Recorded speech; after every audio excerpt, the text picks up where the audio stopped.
inferior to her in intelligence, imagination, and courage, despite his Arthurian name.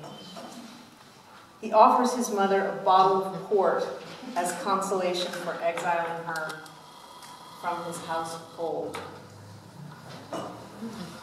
Muriel is Galahad's wife, an officious, nosy Parker, who is also stingy with chocolates. Muriel convinces Galahad his mother must be removed from their home to live at Lightsome Hall, run by the Well of Light Brotherhood, and financed by a prominent American cereal company. Robert is Mrs. Leatherby's step-grandson, who circulates on a motorcycle, introduced a TV to the household, and even as a child was unkind to cats. His chief argument for packing his grandmother off is that she can hardly be classified as a human being. She's a drooling sack of decomposing flesh.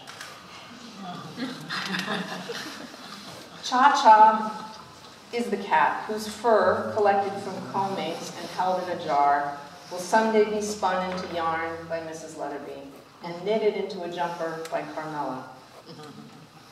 Marmeen is the other cat who lives with Marion and Cha-Cha.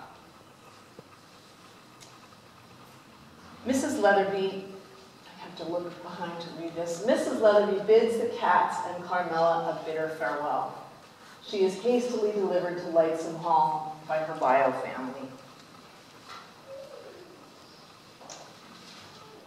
Anna Wertz, resident of Lightsome Hall, greets Mrs. Leatherby on her first visit to the institution, dressed in flannel pajama trousers, a gentleman's dinner jacket, and a yachting cap.